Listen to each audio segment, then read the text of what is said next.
Pertama, masa kemerdekaan 1945 sampai 1950.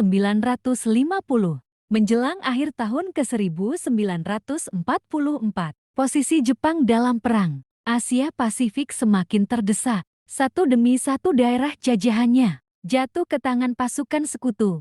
Jepang mencari dukungan kepada bangsa-bangsa yang diduduki dengan memberikan janji kemerdekaan. Pada tanggal 7 September tahun 1944, Jenderal Kuniaki Koiso menjanjikan kemerdekaan kepada Indonesia. Janji ini dikemukakan di depan Parlemen Jepang dengan tujuan untuk menarik simpati Indonesia. Untuk merealisir janjinya, Jepang membentuk Badan Penyelidik Usaha Persiapan Kemerdekaan Indonesia (BPUPKI), Panitia Persiapan Kemerdekaan Indonesia (PPKI), BPUPKI, Dokuritsu Junbi Chosakai. BPUPKI dibentuk pada tanggal 1 Maret tahun 1945. BPUPKI terdiri atas 63 orang. Ketua, Rajiman Wediodiningrat.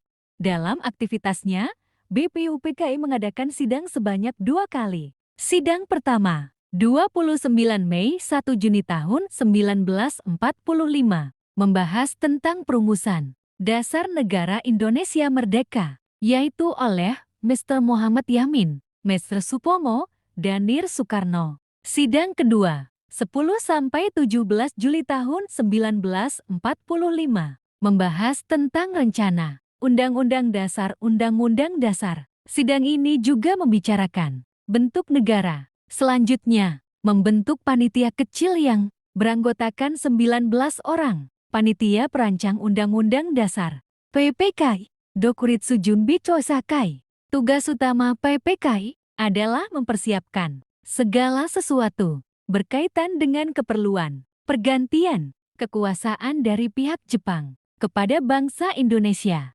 Ketua, Ir Soekarno. Wakil, Drs. Muhammad Hatta.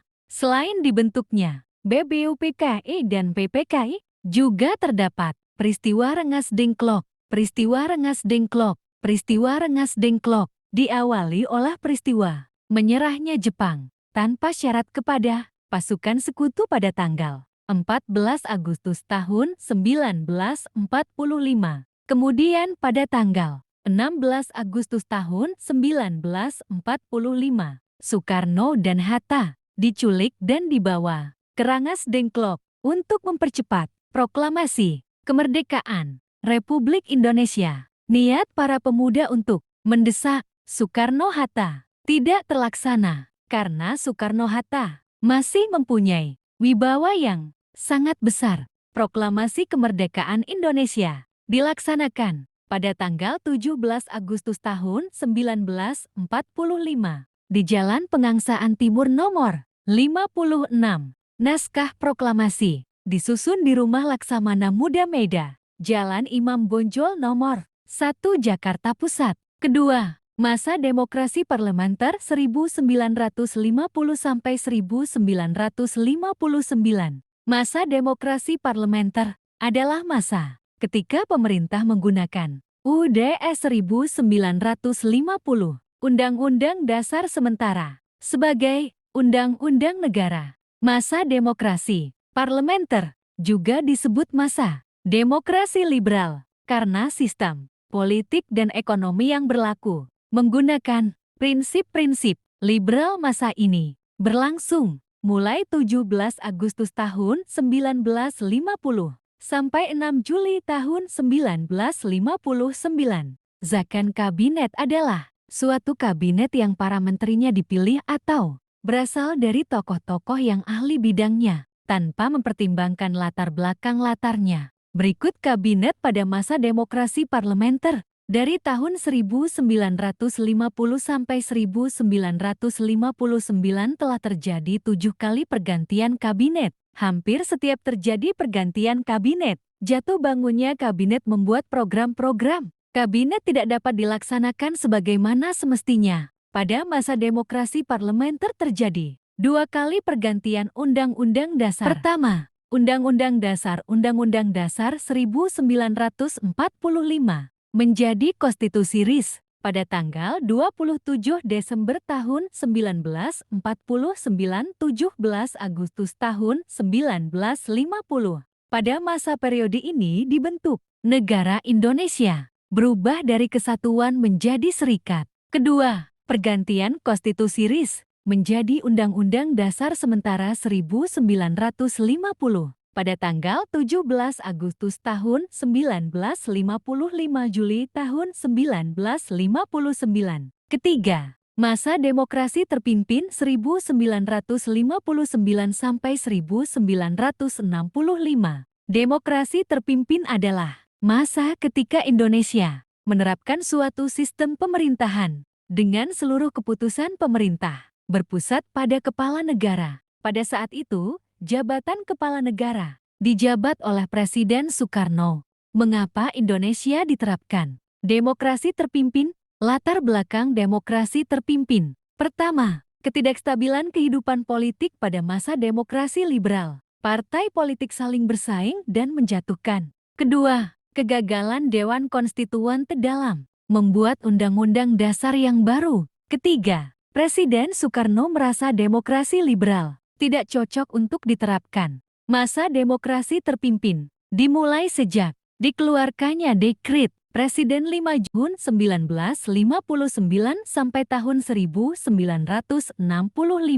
Selain itu juga, sistem demokrasi terpimpin terdapat politik luar negeri, di mana sistem politik luar negeri ini adalah suatu bentuk kerjasama dengan negara lain. Isi Dekret Presiden 5 Juli tahun 1959 yang dikeluarkan oleh R. Soekarno. Pertama, menetapkan pembubaran konstituanta. Kedua, menetapkan Undang-Undang Dasar 1945 berlalu bagi segenap bangsa Indonesia dan seluruh tumpah darah Indonesia, terhitung mulai tanggal penetapan dekret dan tidak berlakunya bagi Undang-Undang Dasar Sementara UDS. Ketiga, pembentukan MPRIS yang terdiri atas anggota DPR, ditambah dengan utusan-utusan dan golongan, serta pembentukan Dewan Pertimbangan Agung Sementara DPAS. Seiring berjalannya waktu politik yang ada di demokrasi terpimpin, ini semakin kacau dan terdapat suatu gerakan yang ingin melakukan kudeta. Tujuannya yaitu mengubah dasar negara Indonesia menjadi negara komunis. Gerakan tersebut yaitu Gerakan G30S atau PKI. Keempat, masa Orde Baru 1966 sampai 1998.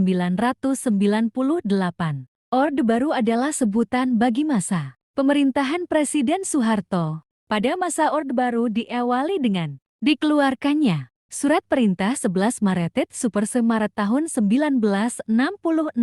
Orde Baru muncul akibat stabilitas nasional terancam serta situasi perekonomian di Indonesia semakin memburuk. Kondisi ini memicu aksi demonstrasi dari para pemuda dan mahasiswa dengan mengumandangkan Tere Tewira Tre Tuntutan Rakyat. Isi Tere Tewira. Pertama, bubarkan PKI. Kedua, bersihkan Kabinet Dwi Kora dari unsur-unsur Gerakan 30 September Tambar. Ketiga, turunkan harga. Pada masa Orde Baru juga, pemerintah berhasil melaksanakan 6 kali pemilu. Masa reformasi 1998 sekarang. Reformasi merupakan suatu gerakan yang menghendaki adanya perubahan kehidupan bermasyarakat, berbangsa dan bernegara ke arah yang lebih baik secara konstitusional. Masa reformasi dimulai pada tanggal 21 Mei tahun 1998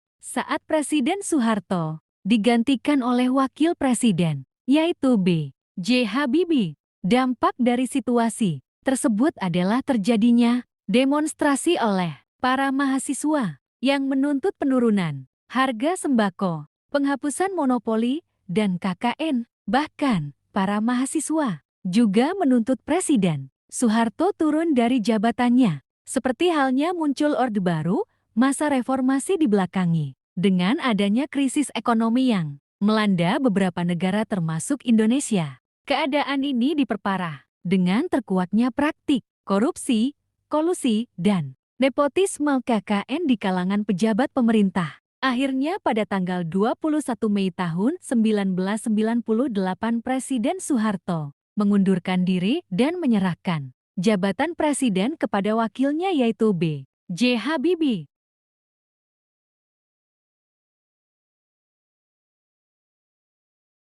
Oh, you don't?